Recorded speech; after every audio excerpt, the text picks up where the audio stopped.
So, సామాన్యుడి జీవన ప్రమాణాలు సామాన్యుడికి ఇట్లాంటివి ఏమి అడగొద్దు. అడగొద్దు గాదు. ఈటితో పాటు గవర్నమెంట్ ఎంప్లాయ్‌మెంట్ జనరేషన్ క్రియేట్ చేయాలి. Wealth hmm. క్రియేట్ చేసాలి. అఫోర్డబుల్ హౌసింగ్ ఇప్పియాలి. ఎగ్జాక్ట్‌లీ. ఒకవేళ అఫోర్డ్ చేయలేని వాళ్ళకి రెంటల్ హౌసింగ్ గూడా తక్కువ రెంట్‌లో మనం చేయగలిగితేనే ఈ రియల్ ఎస్టేట్ అనేది మనుగడ సాధ్యమైతది. ఇందులో ఏదొక్కటి జరగకున్నా స్లోగా ఈ ఎకోసిస్టమ్ దెబ్బతినే పరిస్థితి అయితే డెఫినిట్‌గా వస్తది. రైట్. దేవుడే కాపాడాలి హైదరాబాద్ నగరాన్ని. చూద్దాం. ప్రభుత్వం అంటే బాధ్యత ఏంటిది ప్రభుత్వానిది? సామాన్యుడి జీవన ప్రమాణాలను మెరుగుపరచడం. అవును. సామాన్యుడికి సొంత ఇల్లు, ఒక కల నెరవేర్చడం. కానీ ఆ కలకి అసలు నా హైదరాబాద్ నగరానికే సామాన్యుడిని దూరం చేసి ఈ భూమి అనేది ఎప్పుడు బద్దలవుద్దా అని ఎదురు చూడడం తప్ప ఎవరు ఏం చేయలేరేమో నాకు తెలిసి. అంతేనా? అంటే ఇప్పుడు ఇక్కడితో ఆగదండి ఈ అవును. సిస్టమ్ అనేది. It will continue further.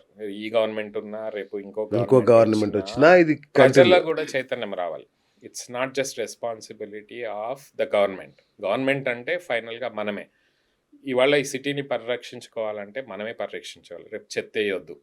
Example. Exactly. Okay. నేచర్‌ని పరిరక్షించుకోవాలి. అవును. చెట్లు నాటాల. ఎయిర్ క్వాలిటీ ఇండెక్స్ పెంచుకోవాలి. ఇది ప్రజల రెస్పాన్సిబిలిటీ కదా! బాధ్యతగుండాలి.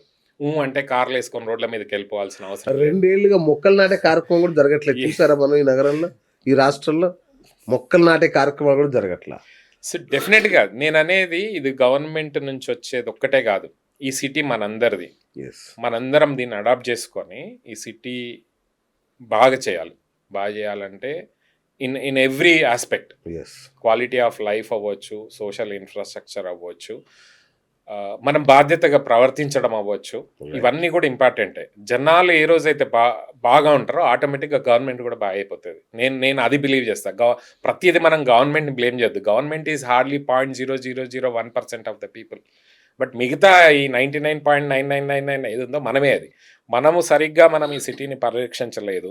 మనం రోడ్డు మీద చెత్తేయడము, చిన్న చిన్న బేసిక్స్ మనం ఫాలో అవ్వలేదనుకోండి. ఇప్పుడు ఎంతసేపటికి సార్ మీరు అలాగే చెప్తారు. ఎంత ఎందుకంటే మీరు రియల్ ఎస్టేట్ మాఫియాలో మీరు ఒక భాగం కాబట్టి, ఓకే. తెలియకుండానే మీరు భాగం కాబట్టి మీరు అలాగే చెప్తారు.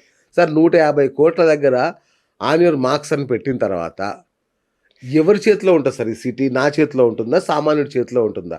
150,00,00,000కి సెట్ చేసిన తర్వాత ఎవరేం చేయగలరు? ఈ ఎకానమీలో తప్పదండి అది. ఎగ్జాక్ట్‌లీ నేను అదే అంటున్నా. మీరు సామాన్యుడు మేలుకొనాలి అంటే మేలుకుంటాను, నిద్రపోతాం, మేలుకుంటాను, నిద్రపోతాం తప్ప ఏం జరగదు. మా చేతిలోంచి ఇల్లు కొనడం అనే కల అలా కలగానే మిగులుతూ పోతూనే ఉంటది. అది కరెక్టే అండి. ఇప్పటికే ఆల్రెడీ చూస్తున్నాము. చూస్తున్నాము. 80% ఆఫ్ ద పీపుల్ ఇవాళ గూడా హౌసింగ్ కొనలేని పరిస్థితిలో ఉన్నారు. Exactly. Only 20% of the Hyderabadis అంటే 150 కోట్లల్లో ఒక 20-30 కోట్ల మందే ఇవాళ ఇల్లు కొనే పరిస్థితిలో ఉన్నారు. ఉన్నారు. అందులో 1-2% మాత్రమే ఈ హైటెక్ సిటీ ఏరియా, ఒక వెస్ట్ సైడ్ ఆఫ్ సిటీకి ఒక 15-20 కిలోమీటర్ల దూరంలో వాళ్ళు మాత్రమే కొనగలరు. యెస్. మిగతా వాళ్ళకి గవర్నమెంట్ రెస్పాన్సిబిలిటీయే. వాళ్ళకి హౌసింగ్ క్రియేట్ చేయాలన్నా, అఫోర్డబుల్ హౌసింగ్ క్రియేట్ చేయాలన్నా, రెంటల్ హౌసింగ్ క్రియేట్ చేయాలన్నా, క్వాలిటీ ఆఫ్ లైఫ్ ప్రొవైడ్ చేయాలన్నా, మంచి సోషల్ ఇన్ఫ్రాస్ట్రక్చర్ ఇవ్వాలన్నా, మంచి schools, hospital provide it's a government responsibility. ఇవన్నీ ప్రొవైడ్ చేసినప్పుడు సిటీ ఆటోమేటిక్‌గా గ్రో అవుతుంది. సిటీ ఇన్వెస్ట్మెంట్స్ వస్తాయి. సిటీ గ్రో అవుతుంది. ఎంప్లాయ్మెంట్ ఆటోమేటిక్‌గా జనరేట్ అవుతుంది. వేరే సిటీస్ నుంచి కూడా మైగ్రేషన్ అనేది స్టార్ట్ అవుతుంది. ఎప్పుడైతే ఇంటలెక్చువల్ క్యాపిటల్ సిటీలోకి వస్తుందో ఆటోమేటిక్‌గా సిటీ గ్రో అవుతుంది. యాక్చువల్‌గా గవర్నమెంట్ చేయాల్సింది ఎంఓయూలు అవన్నీ సెకండరీ అండి. ప్రైమరీగా ఇవన్నీ క్రియేట్ చేసిన రోజు సిటీ ఆటోమేటిక్‌గా గ్రో అవుతది. గ్రో అవుతుంది. సో ఇంతవరకు ప్రభుత్వం గొప్పతనం ఏంటి? అంటే ఏదైనా కావచ్చు. బీఆర్ఎస్ కావచ్చు, కాంగ్రెస్ కావచ్చు. ఇప్పటికొచ్చిన అందరి వల్ల నేను పొందింది ఏంటంటే, నేను ఇల్లు కొనుక్కోవాలనుకున్నాను. ఓకే. ఆ ఈఎంఐ అమౌంట్ ఇప్పుడు రెంట్ కడుతున్నాను ఒక ఇంటికి. ఇప్పుడు ఆ రెంట్ ఇంట్లో ఉంటున్నాను. అంటే ఇక ఈఎంఐ కూడా కట్టలేని స్థితికి వచ్చేసాం.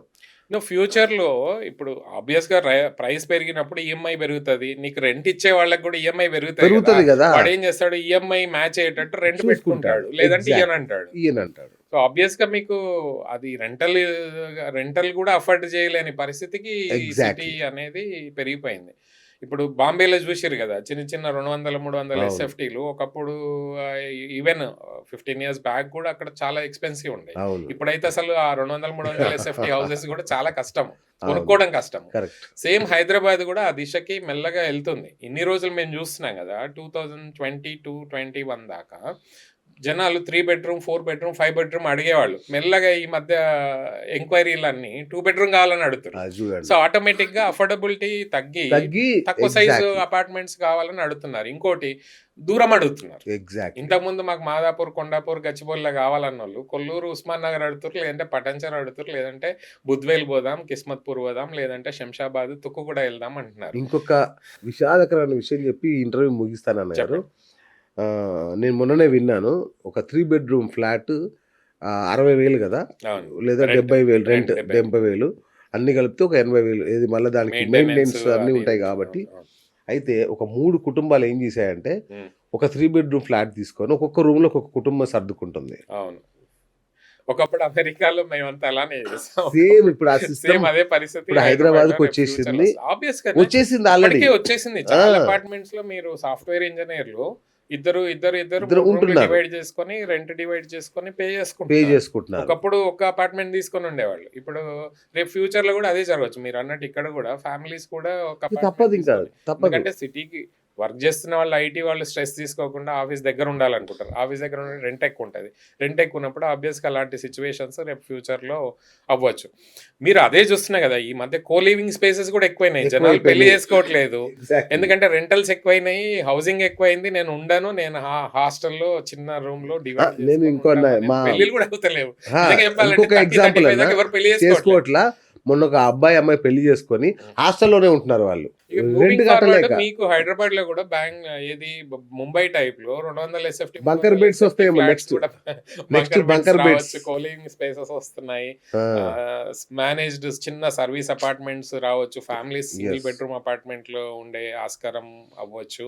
ఇంకా కోలివింగ్ స్పేసెస్ అయితే ఆల్రెడీ హైదరాబాద్ లో మీరు ఎక్కడైనా సిటీలో ఇంతకు ముందు only west side of the అవును. సిటీకి ఇప్పుడు పరిమితమైన అన్ని చోట్ల కోలివింగ్ స్పేస్ దిల్సుఖ్ నగర్ లో అయినాయి, ఉప్పల్లో అయినాయి.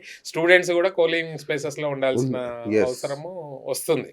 సో గవర్నమెంట్ చిత్తశుద్ధితో ఒక హౌసింగ్ పాలసీ తీసుకొచ్చి affordable housing policy, affordable rental housing పాలసీలు వీటి మీద వర్క్స్ చేయకపోతే డెఫినెట్గా ఈ సిటీకి ఏదైతే బ్రాండ్ ఇమేజ్ ఉందో అది మెల్లగా స్లోగా డిమినిష్ అయ్యే పరిస్థితి రావచ్చు. రైట్. సో ఈ దిశగా గవర్నమెంట్ చర్యలు తీసుకుంటే moving forward next 5 years 10 years హైదరాబాద్కి ఒక real estate policy, housing policy, IT policies చేస్తారు, ఇండస్ట్రియల్ పాలసీస్ చేస్తారు. రియల్ ఎస్టేట్కి అనేది ఒక పాలసీ అనేది ఇప్పటిదాకా లేదు. లేదు in terms of pricing, in terms of quality, in terms of accessibility. Exactly. Accessibility features కూడా లేవండి. ఇల్లు ఇష్టం వచ్చినట్టు ఎవరు వాడు ఇష్టం అంతే కాదు ఎవరు ఇష్టానికి వాడు. అవును దానికి అవును ఒక సైజ్ ఉండదు. దానికి ఇవాళ సీనియర్ సిటిజన్స్ పెరుగుతున్నారు, అవును. ఫిజికల్లీ హ్యాండిక్యాప్డ్ పెరుగుతున్నారు. వీళ్ళందరికీ కూడా మనము ఫిజికల్లీ ఛాలెంజ్డ్ ఉన్నారు. వీళ్ళందరికీ కూడా మనం క్వాలిటీ హౌసింగ్ ఇచ్చే పరిస్థితి లేదు. ఉండాలి. ఎందుకంటే గవర్నమెంట్ పాలసీ లేదు. యాక్సెసిబుల్ పాలసీ ఎక్కడుంది? ఎగ్జాక్ట్లీ. ఇవాళ సీనియర్ సిటిజన్స్ ఎక్కువైతున్నారు. వాళ్ళ కోసం అవును. హౌసింగ్ ఎక్కడుంది? వాళ్ళు ఎక్కడ వెళ్ళి ఉండాలి? ఇంట్లోంచి తరిమేస్తున్నారు పేరెంట్స్. మరి ఎక్కడ ఆ చిన్న చిన్న వాళ్ళకి డిక్కీలలో ఉండడానికి ఎక్కడ ఉంటారు వాళ్ళు? వాళ్ళకు ఉండడానికి ఒక ప్లేస్ కూడా గవర్నమెంట్ క్రియేట్ చేయాల్సిన బాధ్యత ఉంది.